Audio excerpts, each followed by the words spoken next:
Welcome back, folks. We're here with WCW Monday Nitro. We are in the final week of January 2002. We have our big six-man gauntlet match. As you can see from the graphic on the screen, that is our opening little segment here.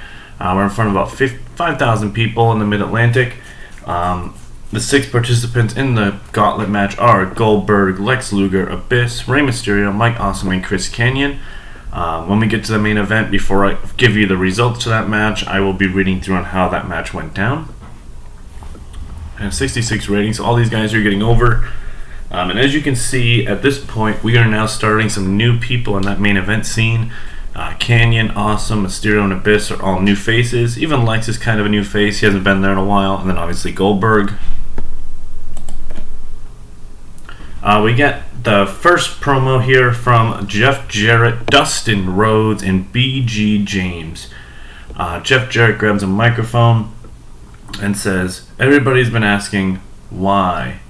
Why did we do what we did? Why are we as a group? What is the reasoning behind this?" And we, all three of us, come from wrestling families, and we are sick and tired of always being the odd man out.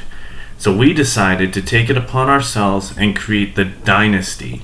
And that is that all three of us are second or third generation superstars, and we will dominate World Championship Wrestling. And we're starting out by taking out the trash, which is Scott Hall and Kevin Nash. Next week, we will be having a live funeral for the Outsiders here on Monday Nitro, and there's not a damn thing you can do about it. So 61 rating there. So Jeff Jarrett, Dustin Rhodes, and BG James are officially now known as the Dynasty. They've given our answers on why they are what they are and what they did to Nash and Hall. BG James is officially part of the WCW roster, which I think is a great addition. Dustin Rhodes is back in a prominent role instead of just being an awkward mid-carder. And Jeff Jarrett now is the leader of this dynasty, who obviously is going to be in a big situation going forward. So I think it's good for all parties here, in my personal opinion. And it gives us a very, very good group to top the card with. So I'm happy there. 61 ratings is a little low, but I'll take it. In our first bout of the evening, and about they got decent reaction from the crowd, but subpar wrestling. Chuck Palumbo defeats Frankie Kazarian in 7:24 with a by pinfall with a super kick, following interference from Chavo Guerrero Jr. Frankie Kazarian a 43, Chuck Palumbo a 50. As you remember, when Frankie Kazarian debuted, he upset Chavo Guerrero with a roll-up, and Chavo is getting some payback here by causing Frankie Kazarian to get the loss. Chuck Palumbo does pick up a win, which is always nice to see. As he is kind of in that weird spot here, and Kazarian gets more noticed on Nitro by giving him more opportunities each week. So good stuff out of everything here. Match rating's a little low, but it's okay. We got a backstage promo from a passionate Shane Helms saying that, he'll be honest, he was caught off guard with the Cruiserweight Championship becoming the TV title and then having to defend it against Rhino. And Rhino's got one leg on him, and you know what? And Helms is talking about how it's not really great for me right now because Rhino kind of took everything I had from me. I was on my way to bigger and better things, and Rhino just whooped it right from me. And tonight we stopped at War Machine and we start our claim towards bigger and better things. So 50 rating out of Shane Helms. In a decent matchup, Rhino defeats Shane Helms in 12:43 by pinfall with the gore. Rhino makes defense number 1, which is important, by the way, remember, because we came up with those rules about the title defenses. 10 gets you a U.S. Championship match, 10 gets you U.S. title, 15 to 20 gets you the World title match. And Shane Helms had a 54 rating, Rhino was 62. Rhino does not need to lose this championship yet. This is going to be a good little thing for him to help elevate him more up the card. And for Shane Helms, you know what? You've done a great job since the beginning of this. And, it's time to kind of slowly bring him back to reality a little bit and maybe do some different things with him. I have an idea written out for him, so I think this will be good going forward. Post-match, Shane Helms feels destroyed after losing to Rhino. You can see the emotional distraught from Shane, and that he's obviously not in a good place right now after losing that match. 53 rating there. So we're slowly going to have Shane Helms kind of be, I don't want to say broken, but he's going to be very different, I guess, because he's felt everything's been taken from him. We get a backstage promo with Abyss and James Mitchell talking down the opponents in the Gauntlet match, and that Abyss is going to take out each and every one of them one by one, and that Abyss will be the most dominant force in this Gauntlet match, as he will become the #1 contender for the WCW Championship. Mitchell and Abyss give us a 61 here, which is fantastic. Abyss is very much skyrocketing up the card, which I'm very happy with. So good. In a decent matchup, Kronik defeats Zero Cool in 7:27 when Brian Adams pins Scott Taylor full Nelson Slam. Scott Taylor 52, Sean O'Haire 51, Clark a 47, Brian Adams a 55. Sean O'Haire and Scott Taylor show excellent chemistry and a 52 rating, so good stuff out of this. Tag division's about to get very, very crowded, so it's going to get very interesting going forward. But I like booking tag team wrestling, so I'm looking forward to that. 52 rating here. Kronik gets a win over a solid mid-card tag team.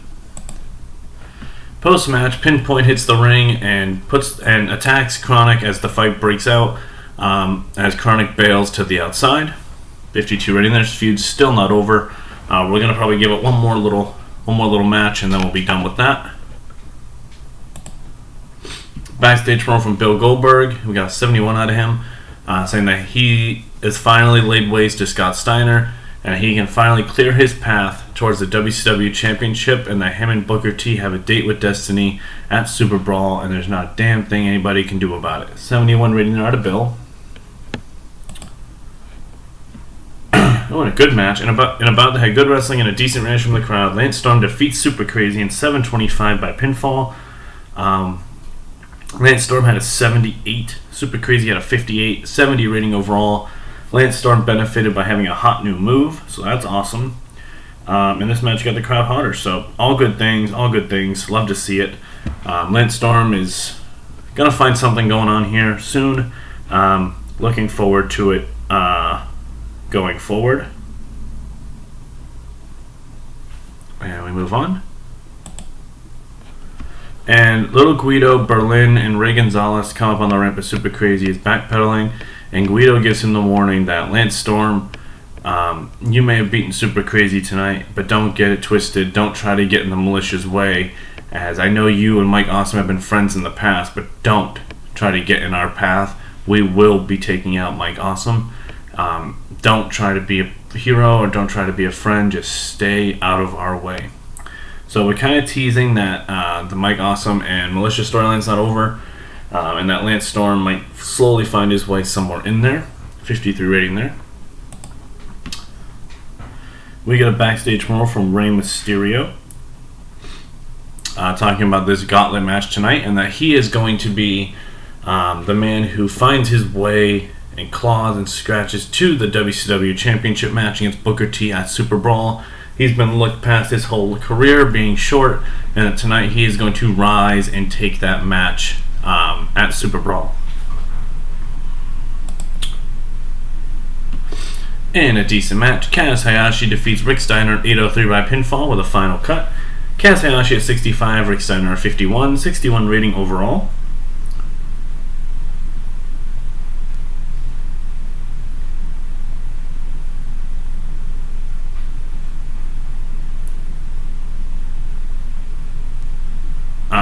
Kaz Hayashi has re-signed with World Championship Wrestling, so we can do some things going forward with him. So looking forward to that. We have a backstage promo from Mike Awesome talking about the Gauntlet match, saying that he is finally going to rise up and take that brass ring that he so rightfully deserves, and get that match against Booker T at Super Brawl. 61 rating there. And about to have good wrestling and decent reaction from the crowd, Rob Van Dam defeats Kid Kash in about 8 minutes by pinfall, a split-legged moonsault. RSVD in 81, Kid Kash at 56, 74 rating overall. Good stuff here out of these two. Rob Van Dam has just been fantastic on this show, just going forward since he's won that U.S. Championship. He's been putting on great match after great match, so love to see it. Post-match, Buff Bagwell attacks Rob Van Dam, hitting him with his finish, and then holding up the WCW United States Championship over a knocked-out Rob Van Dam. 66 rating. Buff and Don Marie on a great pairing. We already knew this, that's why they're together. Good stuff there. And backstage, we had the Road Warriors barge into Bischoff and Keibler's office, and they demand that they want their WCW Tag Team Championship rematch next week against Shane Douglas and Bam Bam Bigelow. Bischoff and Stacy Keibler oblige, so the tag team title match has been made for next week as the Road Warriors challenge Shane Douglas and Bam Bam Bigelow. 67 rating there. Alright, so let me get my notes here for this Gauntlet match.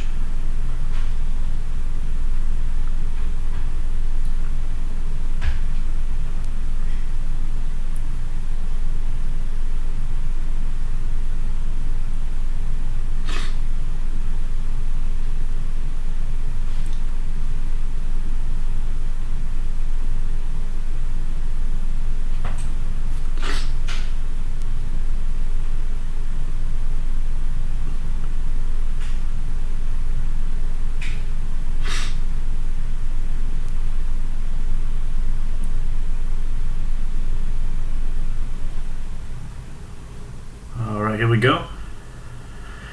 So we have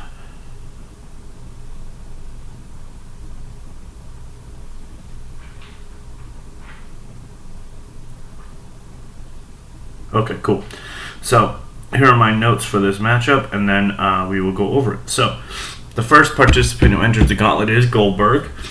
He faces off against Lex Luger. He beats Lex Luger and then defeats the former United States Champion Chris Kanyon, who then defeats Mike Awesome. So Goldberg defeats 3 of the participants, and then Abyss attacks Goldberg, hits the Black Hole Slam on him, which allows Rey Mysterio to hit the 619. Mysterio gets the pinfall over Goldberg, and then Goldberg returns the favor by spearing Abyss, and then Rey Mysterio takes the pinfall over Abyss. So, in about that, Great Hand Diesel Wrestling, Rey Mysterio Jr. is the #1 contender as he defeats Abyss, Goldberg, Mike Awesome, Chris Kanyon, and Lex Luger in 20 minutes by, obviously with the eliminations that I said, not the way that they did it here, but it's pretty similar, I guess. Rey Mysterio had an 83, Abyss is 61, Goldberg is 79, Mike Awesome is 67, Chris Kanyon is 69, Lex Luger only had a 45, which I figured. Chris Kanyon seemed off his game because he's kind of a man without a spot right now, but that's okay. 73 rating overall for the Gauntlet match, which I was really nervous about, so that's good. And then post-match, we have a stare down as Rey Mysterio is celebrating in the ring as Booker T just holds the WCW Championship up from the commentary table as we have Rey Mysterio Jr. facing off against Booker T at Super Brawl. So that's our main event for Super Brawl. A little bit of a... I don't know if anybody expected Rey Mysterio to pull this one out. I went back and forth on who is going to face Booker at Super Brawl, but I think this is the right decision. 75 segment rating, so I'm happy there. Let's see what we get for a show rating. A 72, that increased our popularity in 22 regions, so that's good. Obviously, the Canadian and Japanese regions are restricted due to the amount of viewers, but that's okay. I think this show is pretty solid. Main event was definitely the big one here. We had a couple of good matches, though, that were 70s. Lance Storm and Crazy. Rob Van Dam and Kid Kash had a good match. So, honestly, I don't think there's anything wrong with this show whatsoever so far. I think we're going to end January on a high note, as we are about 3 weeks away from Super Bowl, and we already have our main event. We started up some new feuds. Looks like Goldberg and Abyss are on a collision course. So we'll see kind of what happens there, and we'll go from there. If you are enjoying the video, make sure you are dropping a like. Comment if you are liking where things are going, or if you have some ideas. I try to at least try to intertwine some of the ideas where I can. I just want to make sure that this is something that people are actually still enjoying, because I definitely enjoy booking it. So I just want to make sure that everybody is getting their 2 cents in on what could be happening here in World Championship Wrestling. But should be getting another Nitro coming up this week, so we'll see you there.